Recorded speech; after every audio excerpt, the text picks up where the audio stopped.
അജണ്ടയിൽ പെടുത്തിയില്ലെന്ന മുടന്തൻ ന്യായം പറഞ്ഞ് ഇത്രയും ഗൗരവമുള്ളൊരു പ്രശ്നം ചർച്ച ചെയ്യുന്നത് തടഞ്ഞാൽ ഞാനതിന് വഴങ്ങില്ല. 10,000-കണക്കിന് സബ്സ്ക്രൈബേഴ്സ് ഉള്ള ഈ കമ്പനിയുടെ ചെയർമാനെ അസാൻമാറിയ നടപടികൾക്കും ക്രൂരമായ കൊലപാതകത്തിനും അറസ്റ്റ് ചെയ്തുകൊണ്ടുപോയാൽ ഈ സ്ഥാപനത്തിന്റെ ഗതി എന്തായിരിക്കും? നമ്മളെങ്ങനെ മനുഷ്യരുടെ മുഖത്ത് നോക്കും? നാട്ടിൽ പ്രചരിച്ചിട്ടുള്ള ചില ഊഹാപോഹങ്ങളല്ലാതെ വിശ്വനാഥന്റെ പേരിൽ ഒരു കുറ്റവും തെളിയിക്കപ്പെട്ടിട്ടില്ല. ഈ വാദങ്ങൾ വക്കീൽ സാർ കോടതിയിൽ പറഞ്ഞാൽ മതി. തെളിവ് നാട്ടുകാർ പറയുന്നത് കേൾക്കുന്നില്ലേ? മറ്റുള്ളവർക്ക് റോഡിലിറങ്ങി നടക്കാൻ വയ്യാത്ത ഗതികളായി. നമ്മൾ ആരും പുണ്യവാളന്മാരല്ല.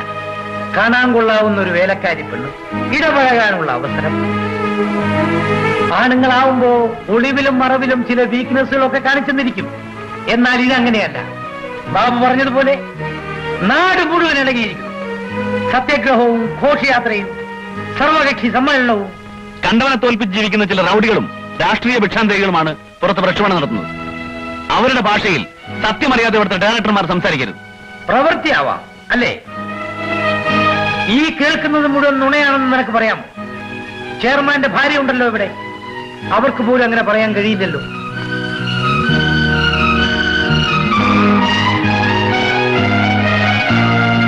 മിസ്റ്റർ തമ്പി, അനാവശ്യമായ ചർച്ച നമുക്കിവിടെ നിർത്താം. അജണ്ട പ്രകാരം അനാവശ്യമാണോ ആവശ്യമാണോ എന്ന് മിസ്റ്റർ ഭാസ്കരനല്ല തീരുമാനിക്കേണ്ടത്. ഇക്കാര്യത്തിൽ നിങ്ങളുടെ ലീഗൽ അഡ്വൈസ് ആവശ്യമില്ല. എല്ലാവർക്കും പറയാനുള്ളത് പറഞ്ഞോട്ടെ.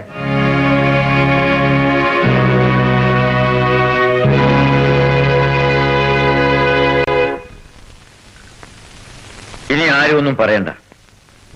ഈ സ്ഥാപനത്തിന്റെ വളർച്ചയ്ക്ക് വേണ്ടിയാണ് ഞാൻ ഇതുവരെ പ്രവർത്തിച്ചിട്ടുള്ളത്. അത് ഞാൻ കാരണം തടസ്സപ്പെടുന്നു എന്നാണ് എല്ലാവരുടെയും അഭിപ്രായമെങ്കിൽ കമ്പനിയുടെ ചെയർമാൻ സ്ഥാനം ഞാൻ രാജിവെച്ചിരിക്കുന്നു.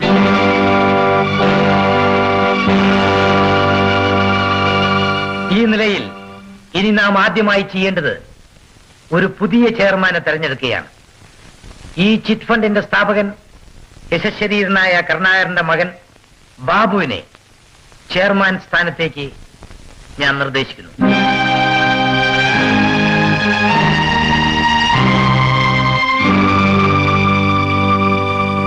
ഞാനതിനെ പിന്താങ്ങുന്നു.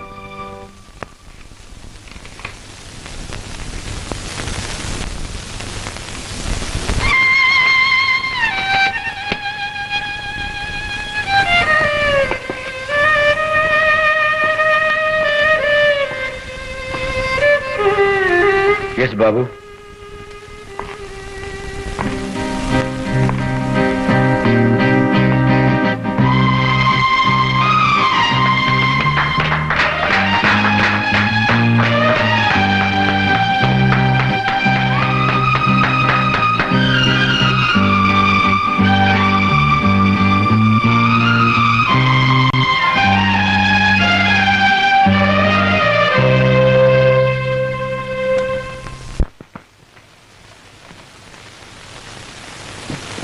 എന്താണ്?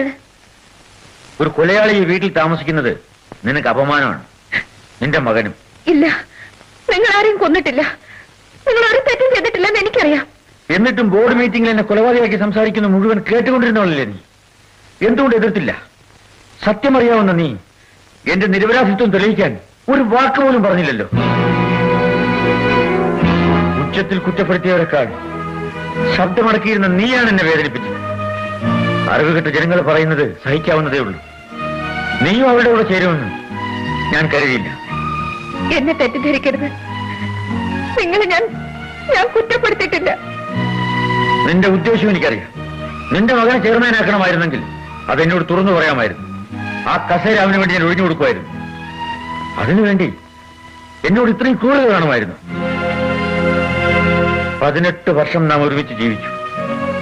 നിന്റെ സ്നേഹവും വിശ്വാസവും മാത്രമേ ഞാൻ ആഗ്രഹിച്ചുള്ളൂ. അത് നഷ്ടപ്പെട്ട സ്ഥിതിക്ക് ഇനി ഞാനിവിടെ കഴിയുന്നില്ല. അടിച്ചിറക്കുന്നതിന് മുൻപ് ഞാൻ പോയേക്കാം. നിങ്ങൾ പോകരുത്.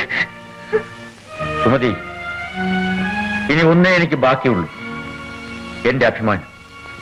അത് കളയാൻ ഞാൻ ഒരുക്കമല്ല.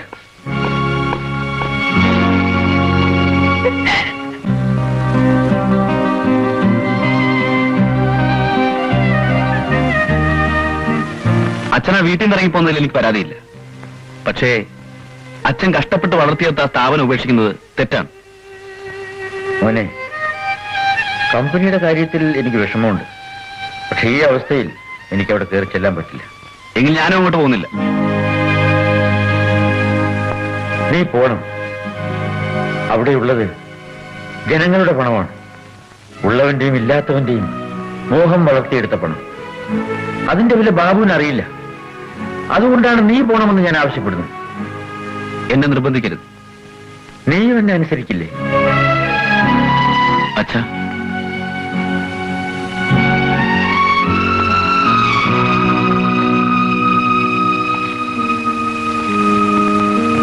ഞാൻ പോവാ അച്ഛാ.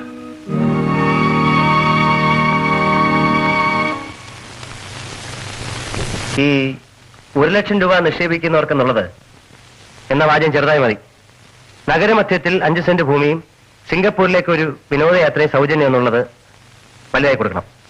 ഈ 30% പലിശ എന്നുള്ള വാചകം വളരെ വ്യക്തമായി കൊടുക്കണം. ശരി സാർ. 30% പലിശയും ഈ സൗജന്യവും കൂടെ എങ്ങനെയാ കൊടുക്കാൻ കഴിയുക? 5 സെന്റ് ഭൂമിക്ക് തന്നെ എന്ത് വിലയാകും?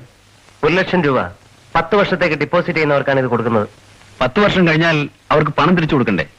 അന്നുണ്ടായി കൊടുക്കും. ഈ പലിശ നിരക്കിൽ നാം പണം വായിക്കുന്നത് ശരിയല്ല. ഉപദേശമൊന്നും വേണ്ട. ഈ സ്ഥാപനം എങ്ങനെ നടത്തണമെന്ന് എനിക്കറിയാം. ഇവിടെ ജോലി ചെയ്യുന്നവർ ഞാൻ പറയുന്ന അനുസരിച്ചാൽ മതി. ഒരു നല്ല കാര്യം ചെയ്യുന്നതിനാണോ ഈ തടസ്സം പറയുന്നത്? മുമ്പേ ഈ പദ്ധതി തുടങ്ങിയിരുന്നെങ്കിൽ നമുക്കിന്ന് കോടിക്കണക്കിന് രൂപയുടെ ആസ്തി ഉണ്ടാകുമായിരുന്നു. അന്ന് ആ ബുദ്ധി ഉപയോഗിച്ചില്ല. എന്താ നോക്കി വെക്കുന്നത്? നാളെ പത്രത്തിൽ പരസ്യം വേണം. ശരി സാർ. പണം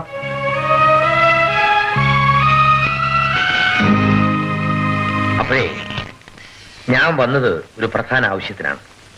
എനിക്ക് കുറച്ച് പണം വേണം. White money. എന്റെ കയ്യിൽ പണമില്ലാഞ്ഞിട്ടല്ല, കണക്കിൽപ്പെടാത്ത പണം ഈ ഇടപാടിന് പറ്റില്ല. എത്ര രൂപ വേണം? ആദ്യം അതിന്റെ ആവശ്യം പറയാം. കേരള പ്ലാന്റേഴ്സ് അവരെ എസ്റ്റേറ്റുകൾ വിൽപ്പനയ്ക്ക് വെച്ചിരിക്കുകയാണ്. ഷെയർ ഹോൾഡേഴ്സ് തമ്മിലുള്ള തർക്കമാണ്. ചുളു വിലയ്ക്ക് അത് കിട്ടും. 1.25 കോടി രൂപയുടെ വസ്തുവാണ്. 50 ലക്ഷത്തിന് അവർ തരാമെന്ന് സമ്മതിച്ചിരിക്കുന്നു. പക്ഷെ ബ്ലാക്ക് മണി അവർ സ്വീകരിക്കില്ല. എന്റെ കയ്യിലാണെങ്കിൽ അതേ ഉള്ളൂ. എനിക്കുടനെ 30 ലക്ഷം രൂപ വേണം. 30 ലക്ഷം? എന്താ, എന്നെ വിശ്വാസമല്ലേ? അത്രയും കണക്കിൽപ്പെടാത്ത രൂപ ഞാൻ അങ്ങോട്ട് തരാം. അയ്യോ, അതൊന്നും വേണ്ട. പിന്നെ ഇവിടുന്ന് തരുന്ന തുകയ്ക്ക് എങ്ങനെ കണക്കെഴുതണം? മായ എന്റർപ്രൈസസിൽ ഡിപ്പോസിറ്റ് ചെയ്തെന്ന് കാണിച്ചേക്കണം. അപ്പൊ പ്രശ്നം തീർന്നല്ലോ. ശരി.